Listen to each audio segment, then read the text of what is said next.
What are you thinking? How dare you treat someone's daughter like this? That's right. It's outrageous to make your grandchild suffer. Well, that is. Please calm down. How can I be calm about this? It's unforgivable. I was furious and said whatever I wanted to. My husband didn't hold back either. For our precious daughter and grandchild, we had no intention of forgiving this. My name is Wendy. My husband Vance and I get along well. We both retired and often go out, enjoying our lives together. Our only daughter, Gabriella, went eagerly to her in-laws, so we were sure she was happy. When she went on a honeymoon after the wedding and later told us she was pregnant, we were thrilled. Becoming a grandfather, becoming a grandmother, we were overjoyed. Our first grandchild, Lex, felt like an angel when we held him in the hospital. We were ready to take care of him after birth, but when we talked to her about it, she gave us a disappointing answer. We were eager to help, but when we offered to take care of Lex, Gabriella's mother-in-law, Anita, refused. Our own grandchild. We can't leave him with you. We don't trust you. We were shocked by her harsh words. We started worrying about Gabriella. For years, when we tried contacting Gabriella, I can't talk right now, she'd say and hang up quickly. Hardly seeing her, we grew more concerned. Maybe she's just busy with married life. You were trained by my mom, right? Gabriella will be fine. You taught her well. Maybe I'm overthinking it, but I have a bad feeling. Women's intuition, maybe. We can't know that. Her husband seemed nice. They must be happy. Hopefully that's the case. My husband's encouragement was a small comfort. Since we usually go out together, we decided to check on Gabriella by visiting her in-laws.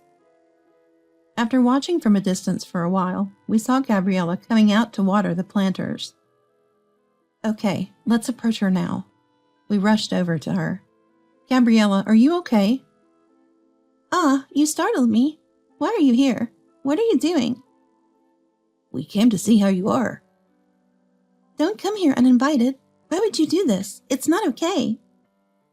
You look thin. Are you expecting another child? No, I'm just busy, so please leave. Gabriella was very cold towards us. She seemed frightened, as if afraid of being seen. Come on, it's been a while. Let's have a chat. There's a nice cafe nearby. Let's grab a coffee. No, I won't go to such an expensive place. It's just coffee. Let's talk, okay? As we argued, the house door opened. Gabriella's mother-in-law, Anita, refused our offer to take care of Lex. A woman in lovely clothes appeared. Oh, are you Gabriella's parents? Welcome. Was there some urgent matter? I didn't hear you were coming. Gabriella, you didn't tell me, did you? Anita smiled, but it felt like she was keeping us at a distance. Gabriella tensed up and looked embarrassed. My parents just showed up unexpectedly. I'm sorry. Well, come in then. Invited in by the hosts, we were eager to see Gabriella's life, so we attempted to enter. Oh, is that okay? Then we'll just pop in. But Gabriella seemed uneasy. No, my parents have another engagement. They should leave. I'm busy too, please. Despite being invited, Gabriella's panicked words made us leave. Finally, at her earnest plea, we reluctantly left. I told my husband on the way home that something seemed off with Gabriella, suspecting something with that Anita. It seemed my worries were spot on, and I was filled with anxiety, worrying day in and out about Gabriella. My chronic heart condition worsened, and I ended up bedridden. Then, unusually, a call came from Gabriella. When I answered, Anita was on the other end. I'm sorry for not paying attention last time. Please come over again. We'll invite you. Anita had her good points after all. Invited by her, I felt relieved, thinking I'd go once I felt better. This might even help with my illness. When I felt a bit better, my husband and I accepted the invitation and headed to Gabrielle's in-laws' home. It was a well-kept house, so we prepared a gift and planned to greet them properly. Hello, thank you for having us. However, the one to greet us was Anita, standing like a guardian deity at the entrance. She looked terrifying, like a demon, and I was a bit intimidated. What was going on? Hadn't she invited us? Excuse me, but it's inconvenient today. We're about to have dinner. We haven't prepared enough for both of you, so please leave. We hadn't come to join their meal. That's fine. We'll wait until you're done, no problem. No, I can't let you stay without offering anything, please. Just go home for today. We came all this way, and we'd like to see our grandchild if possible. That child is still out at a friend's place. Probably won't be back for dinner. Anita seemed to be hiding something, inviting us, yet turning us away, not letting us inside. What was going on in the house? Was Gabriella safe? I felt like a detective or a cop trying to peek inside. Can't we do something? Last time I couldn't even see my daughter properly. We just want to talk. Well, your daughter is independent now, so there's no need to meet so often. Oh, come on, please. I already told you we're about to eat. Or are you planning to join us? We don't have enough for you. After a few back and forths, we ended up defeated by Anita's pressure and had to leave. I had hoped to talk with Gabriella after so long and felt disappointed. On the way home, feeling sad that we couldn't meet Gabriella, my husband gently patted my shoulder. He understood me, being my life partner. It's okay. They have their reasons. Even if we can't meet Gabriella as we wish, it's fine as long as she's doing well. Well, last time I saw her, she looked so thin. I'm really worried. Maybe she's dieting. I should be the one dieting, not Gabriella. She's always been slim. Did she change her mind after marriage? Dieting? Our Gabriella? The one who loves to eat? Maybe she decided to diet after getting married. Yeah, she always liked fashion.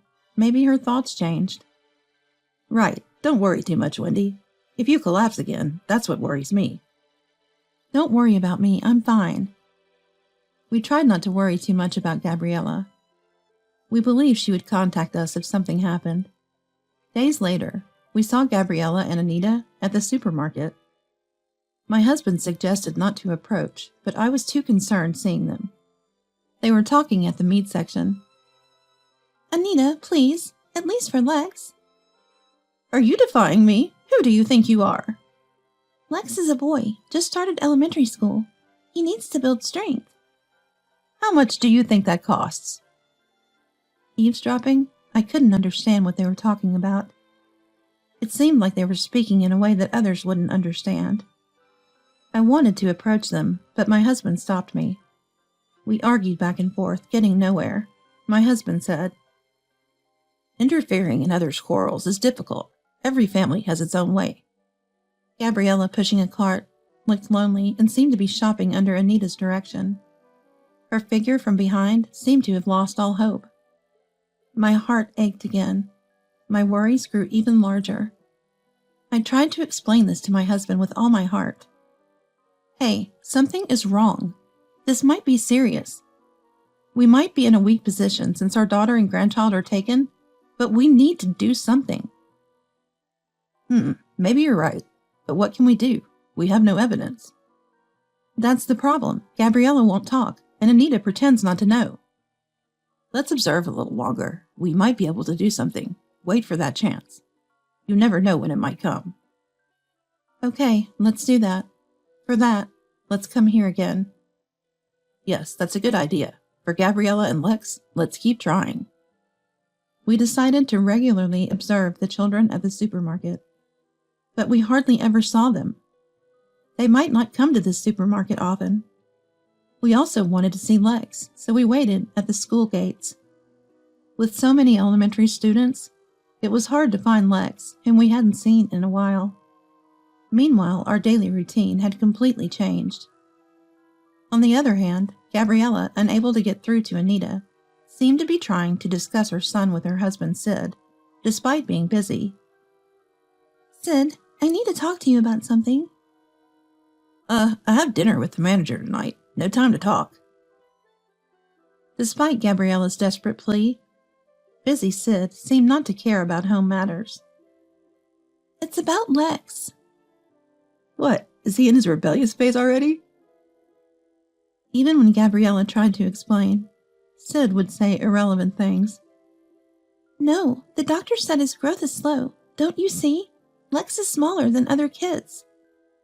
That's not true. Isn't that just individual differences? No, it's about nutrition. He isn't getting enough. Just feed him properly. That's your job, right? I want to talk to you about your mom giving Lex some meat. Ah, impossible. I'm busy. No time for that. I have to go now. I'm leaving Lex to you. Gabriella worried so much about Lex, but Sid seemed indifferent. As we worried, Gabriella also struggled, feeling Sid's heart drifting away from them. She was convinced that if this continued, things would get worse, and she began to think of ways to change the situation. Gabriella, on the other hand, had appealed to Anita, but she was not being heard, so she was trying to talk to her husband Sid, because he is the father, even though he is busy with work, and she wanted him to think about her son with her. Meanwhile, I ran into my friend Caitlin on the street while I was troubled about Gabriella's family. Caitlin looked worriedly at my pale face. Wendy, are you okay? My heart, you know. Really? Take care. Don't overdo it. Thank you, but I have to go to the community center. I hadn't been to the local meetings for a while. Caitlin had always helped me, and neighborhood relations are important. Actually, there's something perfect for you. Oh, what's that? Hawaiian dance. Oh, I love that. I've always wanted to try. I had been feeling down thinking about Gabriella's family, but this lifted my spirits. Friends are indeed valuable. Thanks for inviting me. I think I can make it. Caitlin, noticing my still poor complexion despite my cheerfulness, seemed to realize I was troubled. Something happened recently. I heard rumors you've been playing detective. Detective? Caitlin looked at me curiously. I love detective and crime dramas. I've always wanted to try surveillance. Maybe I can help you. What? Detective? Crime? No, you see, watching at the supermarket, staring at kids. It's like something out of a drama. How do you know? I was flustered. If Caitlin had noticed, maybe Anita knew about our actions too. Well, it's obvious, isn't it? We're friends, and your unusual behavior stands out. Caitlin said it with a laugh, but the thought of our actions attracting attention made me a bit uncomfortable. From an outsider's perspective, our actions must have seemed suspicious. Oh dear, how embarrassing. But if you're willing to help, I'd really appreciate it. Hey, what are you doing all this for? I explained to Caitlin that I was worried Gabriella and her son were being mistreated by Anita, and I wanted to catch them in the act. Looks like it's time for Detective Karen to step in. Let's clear up this matter, Wendy. Don't overdo it. It's hard on your body. I've got your back, don't worry. Yeah, thank you. That helps a lot. Caitlin, now fully on board, started asking around.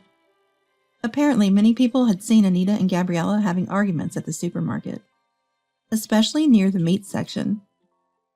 What did meat signify, and what could it lead to? With Caitlin's help, I had to gather more evidence. Without solid proof, it was difficult, but thanks to Caitlin, it was clear their arguments were food-related. Yet I couldn't catch the scene myself. These days only heightened my anxiety, affecting my health.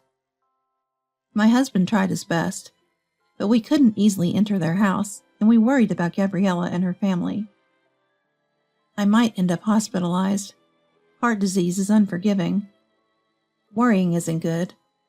But my daughter and grandson are my priority. If I were hospitalized, I couldn't do anything for them. Torn between my health and my daughter's situation, the pain and worry multiplied. I could collapse any day. My doctor had warned me about my fragile health. My husband stayed by my side always. Caitlin also brought fruit. If you meet Gabriella or Lex, you'll get decisive evidence, so hang in there. and encouraged me. She was a really reliable detective. Our investigation, involving not just us but also Caitlin, was reaching a climax. One day, while shopping in the market, I saw a group of lively elementary school students.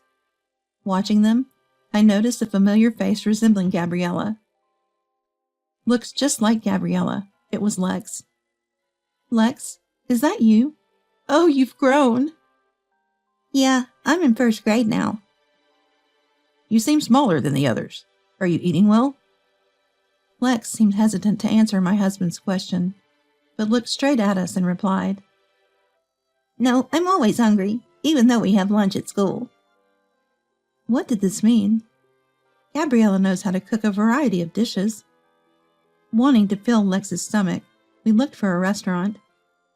Let's eat together at that steakhouse. Grandpa will treat you, don't worry. You can even eat mine. At the steakhouse, we let Lex choose what he wanted. Suddenly, Lex burst into tears.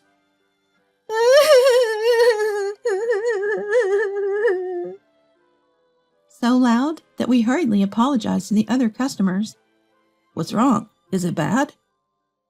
If it's not tasty, you don't have to force yourself, I said.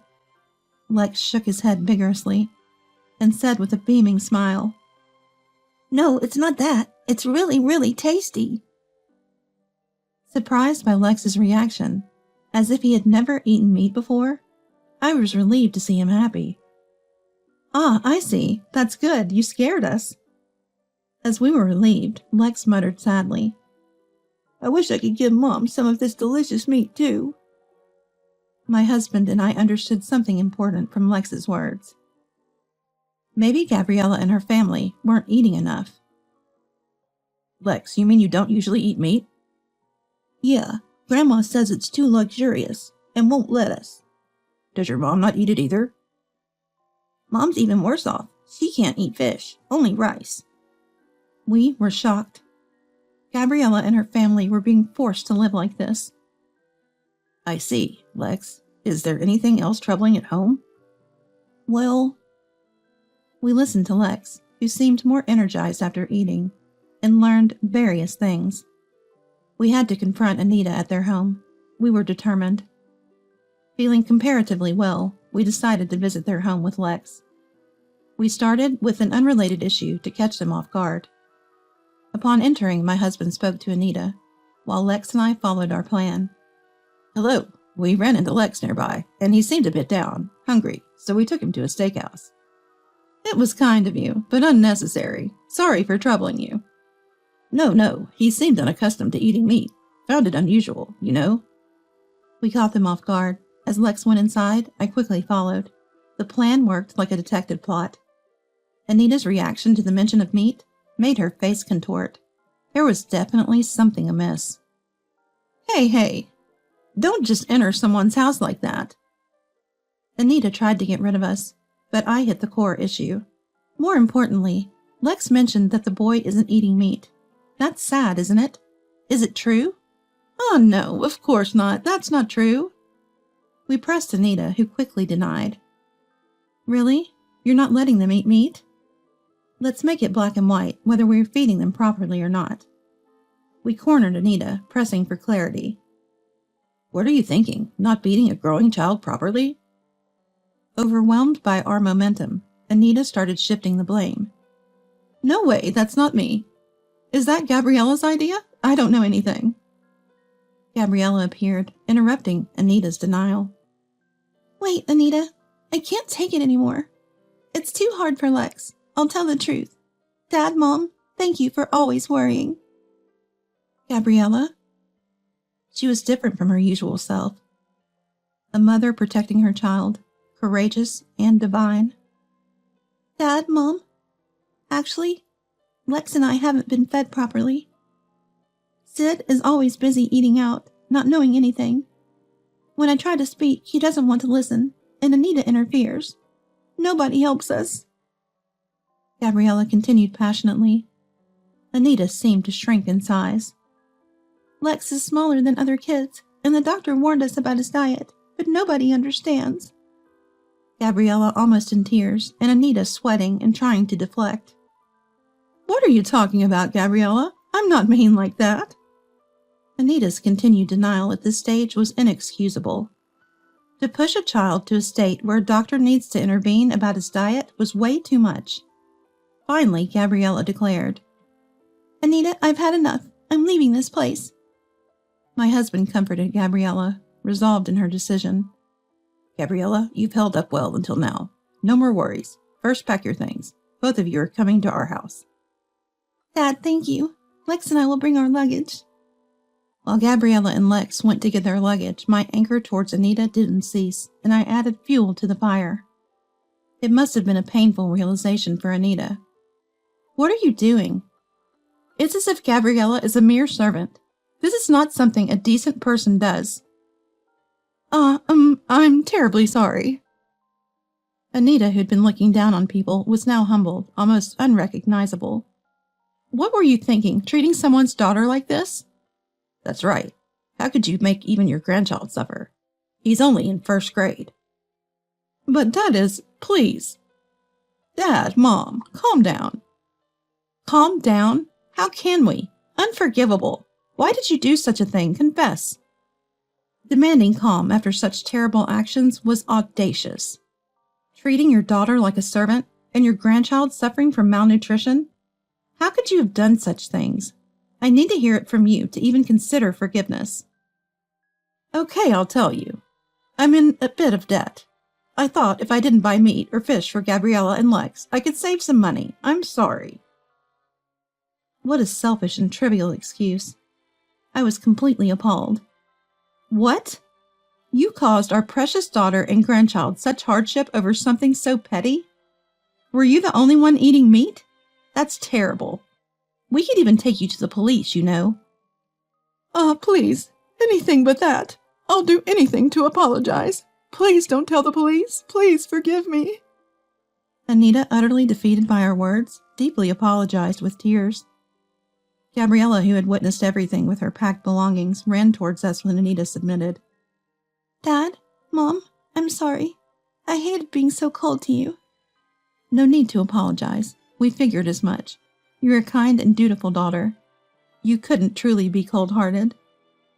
The debt Anita was trying to repay by skimping on Gabriella and Lex's food expenses was incurred from buying luxury clothes and accessories for herself, ballooning beyond her control.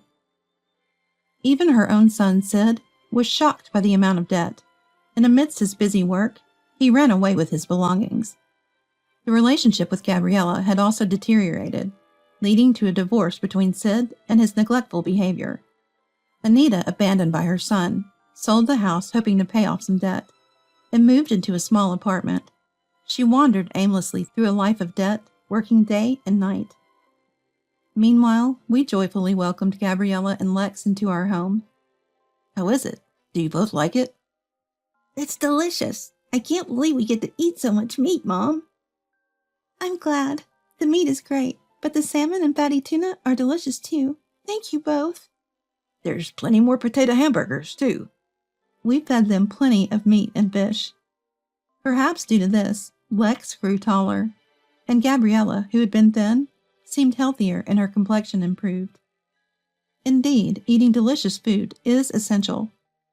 Now both of them have regained their spirits and are enjoying and learning various things with us. Being able to witness our grandchild's growth up close is profoundly moving. The days spent walking around like a detective near Gabriella and Lex were not in vain. I am immensely grateful to Caitlin, who supported me.